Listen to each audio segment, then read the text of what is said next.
Hello and welcome to the Rippling Pages podcast with me, Liam Bishop, curating the best writers to inspire you and your writing. Now, the return of a potentially holy river in the Indian mountains, is it a sign of a new age, a divine intervention, or simply the workings of nature? These are the questions at the heart of Gurnaik Johal's novel Saraswati, published by Serpent's Tale.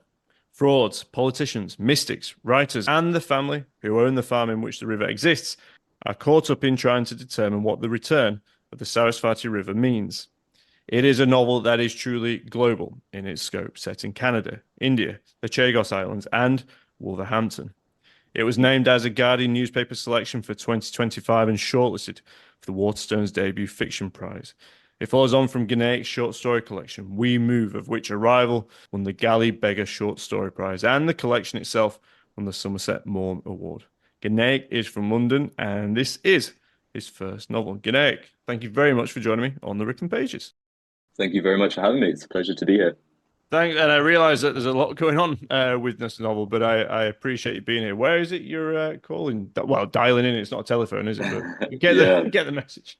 I'm dialing in from a little booth in the London Library, actually. Oh, So amazing. very, yeah. Well, good. Well, thanks for joining us. I really appreciate it, and obviously as our listeners do as well. I think the place to start is the Saraswati is obviously a river, but what is the Saraswati, and what is this novel about? Yeah, so for a long time, the Saraswati River was thought to be a mythical river, right? Because it was only known through these ancient holy texts in the Rig Veda, and where it was known as the kind of the greatest of all rivers and all this kind of stuff. And it was embodied by Saraswati, the goddess, who is the goddess of literature and language and music. But over the years, with technology advancing, people realized, oh, actually, the river did in fact exist. It was a major river, and along its banks was this ancient civilization, part of the what we know as the Indus Valley civilization. And they disappeared when the river itself disappeared. It ran dry into the desert. So this novel sort of starts with this sort of kernel from real life, which is that water was returning along this ancient route underground, and essentially it follows a kind of government project to bring the river back.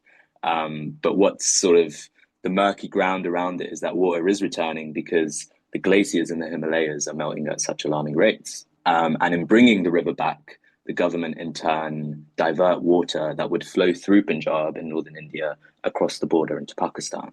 So this sort of act of national myth making turns into an act of war.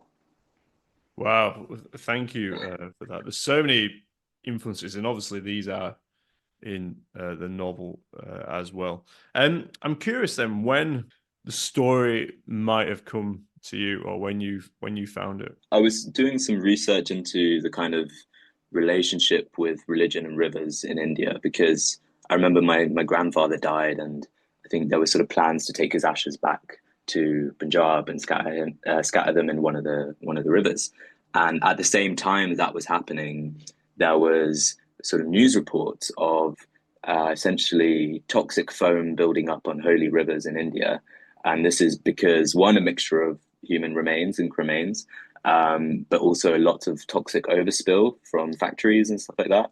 And they would turn into this kind of sort of mythical looking white toxic foam.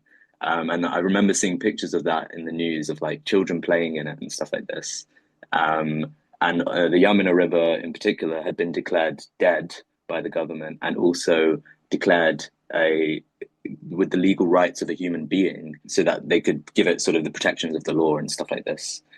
So all this was happening, and I was sort of thinking, oh, there's definitely something interesting in this area where sort of the climate crisis, nationalism, and religion sort of converge. And that's when I came to the Saraswati. So at that point, the government was investing money into the idea of bringing the river back, and it was a sort of what if moment. You know, what if this did actually happen? What would the consequences be? So this river was not the Saraswati River. I was sort of drawing inspiration from multiple Okay. things. Yeah. So okay, so you were planning to go to India to spread your grandfather's ashes, and then with all Yeah. this stuff is happening. So would you have would you have spread them within a river? For Sikhs, it's a kind of Okay. tradition to do it in one of the five rivers of Punjab. Ah, So Punjab is the name translates to the land of the five rivers, and right. those five rivers flow into the Indus in Pakistan, which is a kind of like lifeblood of that country, where Oh, wow. pretty much all their farming relies on. Thanks for sharing that. And so within that, then there is this report that because of the way that ashes are spread, it's creating this sort of effervescent, Yeah, sounds well, quite it's holy, probably holy image, yeah, actually. it's probably more the definitely the industrial Okay. overspill from factories, but it's hard not to see the sort of poetic elements of obviously people burying their dead there too.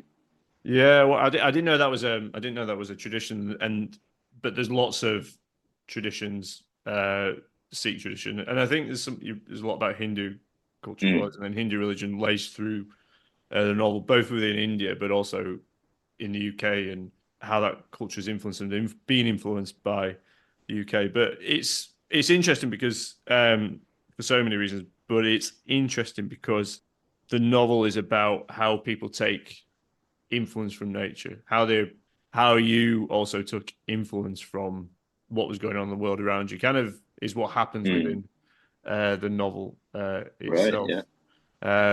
The river becomes more than the river, doesn't it? I suppose there's a sort of outsized significance of rivers in culture because they're so central for like human settlements, I suppose, right? So for so long, humans have been built by the sea because your home might get washed away. But the river was one a means of transportation, a means of fresh water, um, and trade and all that kind of stuff. And it wasn't really until the sort of colonial powers came to be that they started planning things along the coast, and suddenly you have these giant mega cities in places where sort of cities wouldn't be built before. And now with the climate crisis, we're sort of seeing those are the places that are going to be worse affected. There is something also as a kind of maybe analog for the novel in the river, right? Is that you sort of start with the source and it widens and gets faster and all this kind of stuff until it reaches the sea. And I sort of think of in the sort of canon of sort of river novels, there's a sort of decision you make of whether you want to go from source to sea or against the current, the other way around. And in this book, I kind of do both. There's a few epigraphs that allude to that. I think you said in this a previous interview that you tried to get a Toni Morrison quote, but couldn't Oh find it. yeah, But yeah, there's a whole canon of literature from the river. But I don't know if you can just, for the benefit of our listeners, then just explain some of, if you can, the different people in the okay. novel, and how the Saraswati influences it. Essentially, there are seven main characters who are all distantly related to each other and share a common sort of and two common ancestors, right?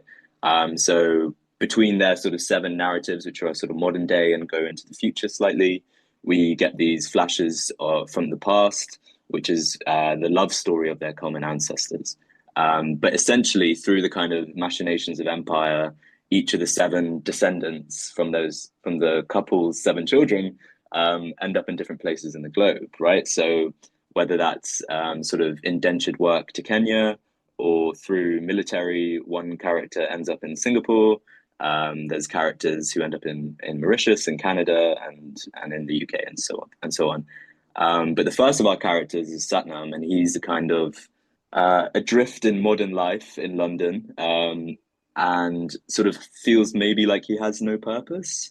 But essentially, he returns to Punjab to his grandmother's farm because his grandmother has passed and she's passed down the farm to him.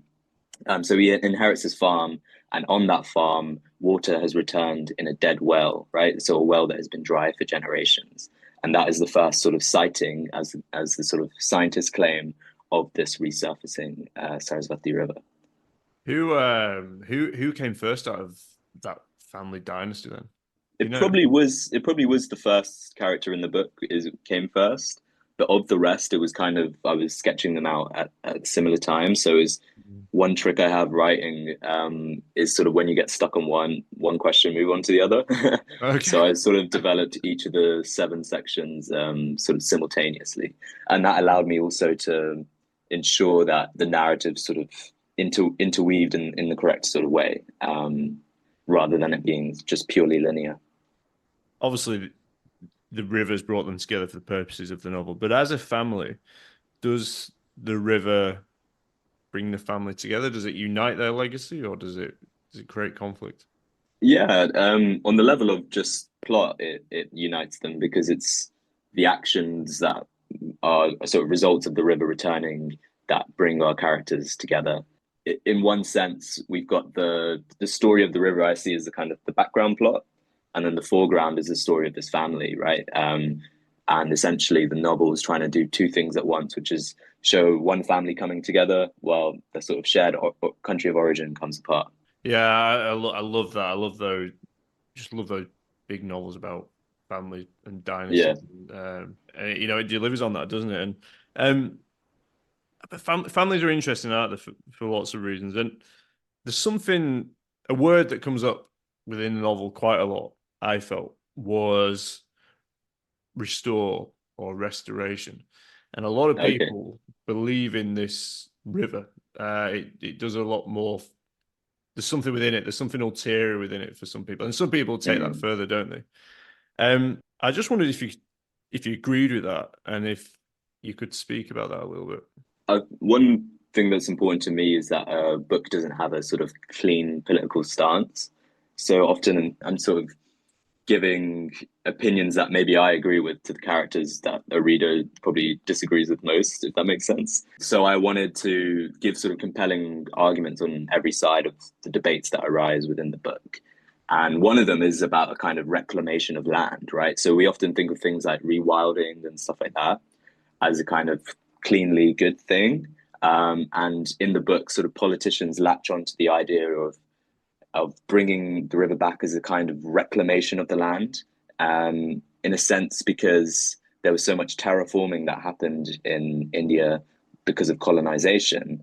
And I think at one point, one sort of politician trying to rile the crowd up says they have dammed our history up, right? And they sort of see this reclamation as a bursting of those dams, right? Of literally, I guess, terraforming their own land. Um, so yeah, I sort of see sort of plus sides on both sides of the thing, but obviously, there's no getting away from the story of the river being essentially a story of a water war, and this is something that's cropping up more and more around the world. So I started this book, like I said, like 5 years ago, or whatever. But having finished it last year, this year there's been um, a breaking of the water treaty between India and Pakistan, right? So this is a treaty that ensures the sharing of water across the border. And in the conflict that happened a few months ago, India has essentially put that treaty into abeyance, which means they could, in fact, add dams onto those rivers that flow into Pakistan, or they could. One particularly terrifying idea is that they could sort of form what's called a water bomb, which essentially you build a dam and you hold the water back and back and back, and then release it all at once, sort of flushing out the farmland on the other side. So there are ways that I think water more and more will be involved in global conflicts. You can kind of see the sort of fight for resources that developed from colonialism boiling down more and more into purer forms of conflict, right? And it's going to be as the planet gets hotter, we're fighting for thirst. Oh, good crikey, that's I that's know, but frightening. very dark. I tried to write a funny No, book no, too. but I think you're right. I think a novel about land, yeah, Yeah. inevitably it's going to bring in these questions. We're going to have a quick break on the Rippling Pages podcast. Do come back. We're going to talk more about Gurnaik's novel, Saraswati. So yeah, we shall see you soon. Did you know that there is a Rippling Pages bookshop? It's not a real bookshop, but it is online and it's on bookshop.org.uk. So if you go on there, you can see all the books that have been on the Rippling Pages, including Gurnaik's. The best bit, all books are sourced from indie bookshops. As well as that, I get a very small discount, which goes back into the running of the show. So if you enjoy today's episode, enjoy the sound of this book or any other book that has been on the Rippling Pages, why not have a look? And there's a link in the show notes. Okay, let's get back into it. Let's talk more about the Saraswati. Welcome back to the Ripping Pages. I'm here with Gurnaik Johal talking about SARASWATI. You spoke about colonial history, and then you spoke about the conflict between India and Pakistan, which is a long-running conflict as well, and it reignited recently, like a lot of conflicts at borders. But I just wondered if you could explain those themes a little bit more. So one of the fun parts of writing was having these historical sections that intersperse between the main sections, and they're sort of set around 1870 onwards. And what I wanted to do with those is to essentially show a kind of love story between two characters, right? And they're coming together, and their love story essentially results in the family generations later, and so on. But around that time, there were lots of droughts, and there was real stress around food and water and stuff like this. So I think one thing that came clear in the writing, not as a sort of planned thing, an accident, I suppose, was this idea that a lot of the stresses we feel now have been felt before in previous generations. It's just that maybe they're happening with more and more regularity. So it's not like the past just repeats itself, but it sort of repeats on a larger and larger scale, maybe. Each of the seven characters grow up in different diasporas. Well, I should say six of the seven grow up in different diasporas. So they are, in a sense, results of empire.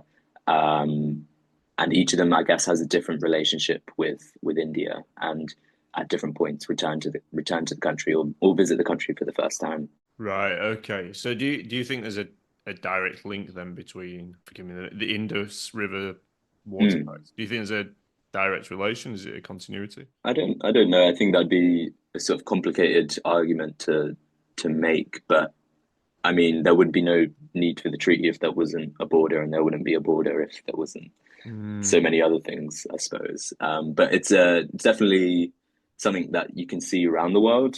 So with Ethiopia and Egypt, for example, or in the Fertile Crescent, or Singapore and Malaysia, there are all these kind of stresses at borders where one country essentially is upstream from the other.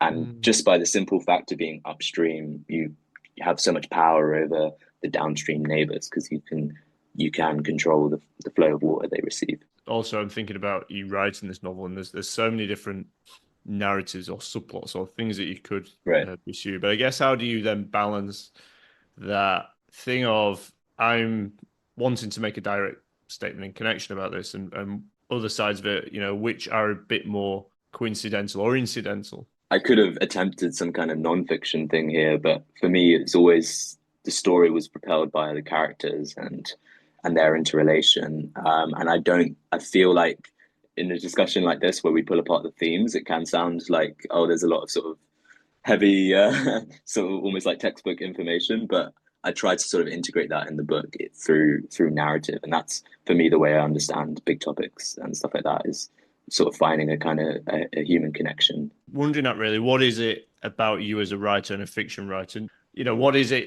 What is that human connection to that? And I guess that's fictionalized, isn't it, to some extent? It's always about character. Character is always first.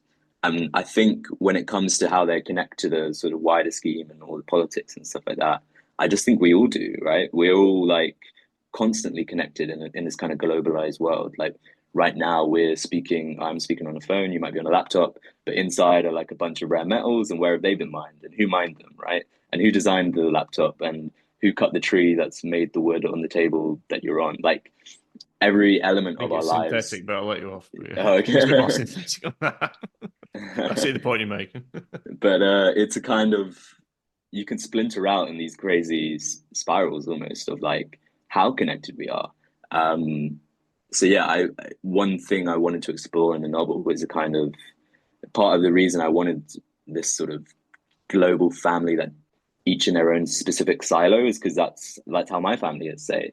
Like many years ago, I think a relative moved to Australia, and we had relatives in Kenya as well and stuff like this. And you drift apart with time, and then suddenly you don't. There's those whole sections of a family, say, that we know nothing about. So in this time of like constant, I guess, connection through social media and stuff like this, there are it was quite fun to explore kind of a community that's sort of splintered up and spread around the world. I mean, I find that interesting on a lot of levels, partly because I have a very small family in a Oh very yeah. small part of the world, which is not very far from where I am here. But I guess I feel that connect, and I don't know if that's just the way, of being a writer, but I mean, for me, if the sort of arc of a narrative leads towards connection, then it's kind of satisfying. Yeah, I find that sort of inherently satisfying. So while I think a lot of the politics and the sort of stuff about the world that we've been discussing, I'm trying to complicate in the book rather than simplify, right? I'm trying to not give answers, but maybe raise questions. But on the sort of the the machine of the narrative in terms of what we're moving towards on the character level, I think there is a cleaner shape, and it's about connecting these disparate threads. is it about connectivity as much as it? We spoke a lot about conflicts, haven't we? Actually, yeah. Mm. Maybe you can talk a little bit about the connectivity of the novel because there's romance in there, there's paternalism, maternalism. Romance was super important because one sort of inspiration for me um, was the way I'm sort of trying to think of it now is I had two key types of story I had in mind when I was writing. On one hand was the folk tale, and on the other, the origin myth. So in terms of the folk tale, I sort of weave throughout the narrative several Punjabi kissa. So a kissa is a kind of tragic love story form, essentially showing two two characters who sort of fall in love across some kind of divide, and then the divide swallows them up, is the way I think about it. So they might transcend some kind of caste boundary or something like this, but their love is true and all this kind of stuff. But it almost always ends in tragedy. So part of the fun with the historical section was in this love story I was making, I essentially counterfeited my own kissa. So the real characters in the book, who are the kind of ancestors of our descendants, they fall in love, and their love story inspires a kissa, and essentially they're remembered through the fiction made about them, and then forgotten to history otherwise. And part of the novel is figuring out this kind of cross migration from history to story, from history to story. Um, so that was a lot of fun to play with. But so yeah, I felt like romance would always be the kind of the beating heart, at the core of the book. Wow, so it was another layer of of a narrative and a type of narrative that you put in. If there's an irony to show what you are doing with both conflict and connectivity, you sort of set a romance on the Chagos Islands, Yeah. which has been a site of well, it is not a site of conflicts, but dispute over who owns it recently. In that section, we have Katrina, who's essentially a exterminator of this pest called yellow crazy ants. And these are what she calls the true assholes of nature, because they sort of spread in these horrible colonies and with multiple queens, and essentially like remove chains in the food chain. So she's brought to Diego Garcia, which is part of the Chagos archipelago, and an island that basically the British rounded up everyone who lived there, all the native Chagosians, and sort of exiled them with force, and sort of ruled that they would never be able to return to their homeland. And they did this with the purpose of building a military base that they could lease out to the US. So this base is aptly called Camp Justice, and it's where the US can sort of bomb much of the Eastern world. So yeah, so she's brought there as a kind of civilian character, but falls in love with someone else on her flight. You know, juxtaposition is a sort of key tool in the toolkit. If I want to sort of play a low note, then I also want to play a high note, I suppose. So sort of give it depth. I often think in writing, I'm trying to do something that sort of chiaroscuro painters do, right, where they have really darks and then really light lights, and without one, the other doesn't quite land in the same way. So yeah, so a romance on stolen land was was definitely one of those moments. And I'm just thinking what you were saying about your family, really, around the globe, and how you stay in touch, and how people, and then just thinking about the couple, this couple that are that have just sparked up this relationship, falling in love on a plane, as you said, on the Chagos Islands. How people communicate with one another, and I think we're of a similar age. I think you're a little bit younger than me, but I think we grew up in this world where we are connected. Do you think there is something that perhaps has been lost within our modern world, or do you think there's something within there that has always been there that we might have lost touch with? One thing I believe is that most of dialogue is kind of miscommunication, where I mean, this is a very lovely conversation and we're working towards the same thing. So it feels like we're building something. And it feels a lot more because we're recording, we're sort of like a tennis match. I say something, then you say something, then I say something. But in reality, right, if we were in the pub, we'd be one speaking over each other, and two, maybe if you said something, I would maybe think of an interesting anecdote I have, and then try and way to force it in and all this kind of stuff. So in trying to write realist fiction, I think of communication as often artful miscommunication. Um, so there is that element, but in terms of whether we've gained or lost through what like changes of technology and the way we communicate with each other, I'm definitely pro technology and on teams. Sort of, I feel like we've gained a lot. Like the fact that I can speak to friends on the other side of the world, or listen to music from all over the place. I feel like there has been this kind of big flattening that has come from the fact that so much of the world now has similar devices in their pockets. And I see a lot of good in that, as well as obviously inherent badness too. Let's go right again about. I think that's what I was hinting towards, and it makes me think of, and it all got a little bit meta as well, but I like that. But I think just in create, and it's just there's so many different registers, and the way there's a first person narrative, Right. and then you've also got you kind of got not I wouldn't say frame narratives, but there's someone speaking through the medium of like a YouTube video about their thoughts about Right. Hindu nationalism, and it's just all these different ways that people are trying to communicate with one, get their ideas across, get their views across, and there's just contrast with Katrina, Yeah. and how you see them trying to negotiate, and this kind of sexual element of that as well. I think it's a good point to pull out because Saraswati is the goddess of speech, right? And at several points in the book, there are these moments where there's a kind of dream of speech that kind of doesn't mean anything, or there are moments where characters utterly fail to speak. At one point, there's a character who's sort of watching lots of sort of political videos online, lots of kind of debates on TV, and realizes that all they're really saying is let me speak, let me speak, if I can just finish what I'm saying, if I can just finish, if I can just, do you know what I mean? Where and we enter this point where the more you say something, the less you're saying.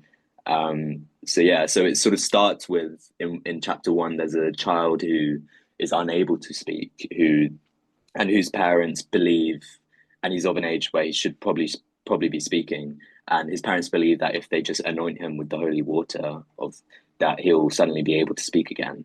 And it ends with a kind of image of a baby making their first word. So I feel like there's definitely a lens you could read the whole book through, which is in terms of speech.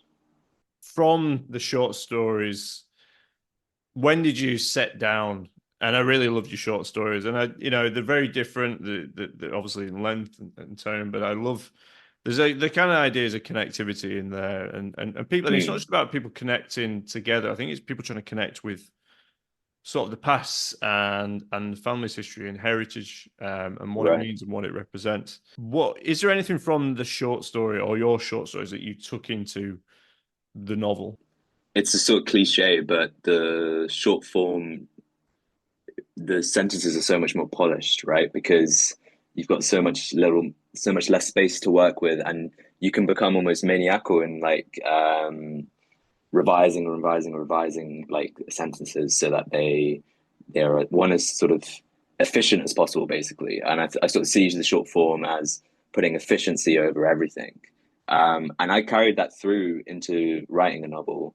But it's an interesting thing where actually, if you write if you write with the same intensity on the sentence level for a whole novel, readers will get very tired.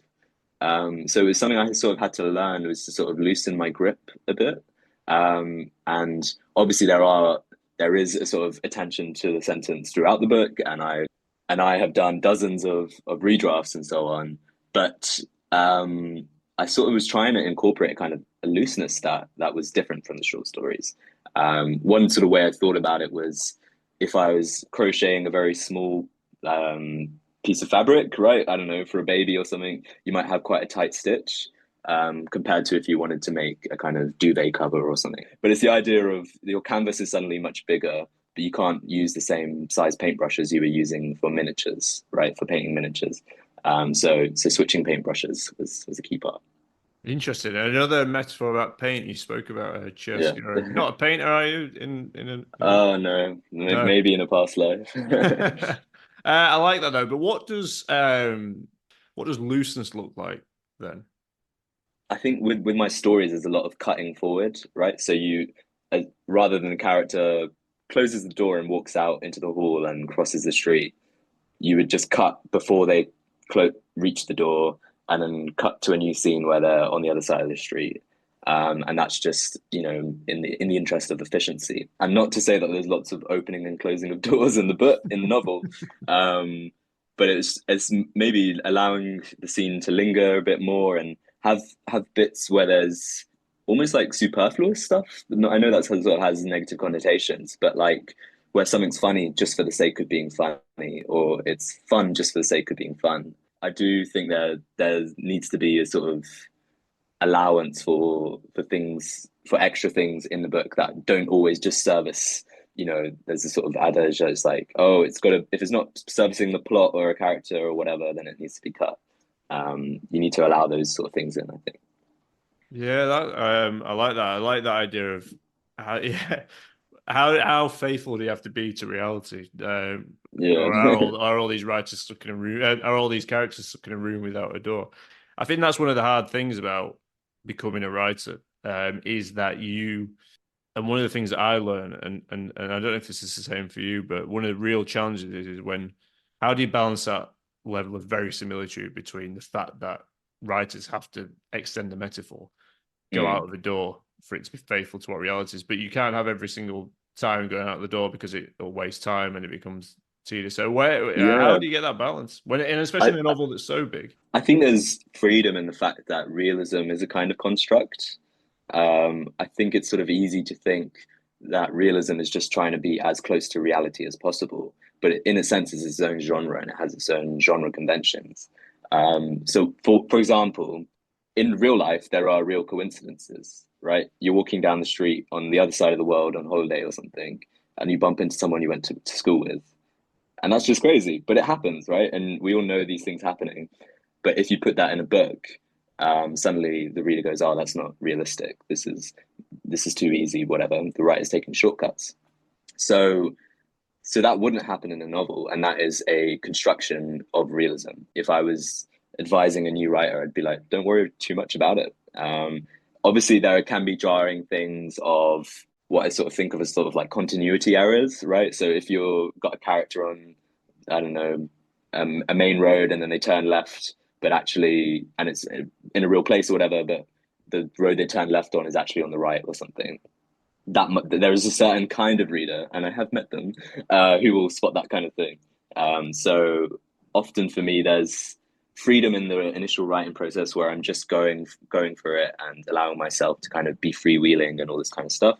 And then of the many edits, one of those edits will be a kind of, is this realistic in terms of the blunt facts of what's going on and stuff like that.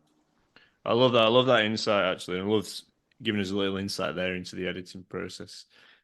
Brilliant. Well, thanks for that. And yeah, some nice advice for our listeners. Just if there's any, I don't know if there are any other reflections on what else you've learned in the publishing process, your journey as a writer from short stories, award-winning short stories to award-winning novel. So Yeah. it's been debut for the Waterstones Debut Fiction Prize. I think that a lot of the kind of common advice is probably right. Stuff like don't worry too much about what's out there selling and that kind of stuff, unless you want to be a sort of commercial fiction writer, in which case you definitely have to be on the pulse with trends and stuff like that. One benefit I've had actually of publishing short stories first was that I had two chances to be a debut, I suppose. People are saying this is my debut novel, and my previous book was my debut book. And it is a sad fact of publishing that there's obviously the most attention around the big hitters, whether that's kind of celebrities or, you know, very well-known established names. And then there is a kind of extra attention paid maybe to debuts because they might be the next big thing. So yeah, having two chances at that has been fun. Brilliant. Well, good for you, Gurnaik, and yeah, I'm pleased it's worked out because we've obviously got a real talent, Yeah. and the Rippling Pages is always home for talent in whatever form and debuts. So it has been a delight to have you on the show, Gurnaik. Gurnaik, thanks for sharing that, and thanks so much for being here on the Rippling Pages. Yeah, you clearly are a talent, and we wish you all success with this novel. SARASWATI, published by Serpent's Tail. It's out now. But for now, Gurnaik, thank you very much for joining me on the Rippling Pages. Thanks so much for having me. It's been a lot of fun.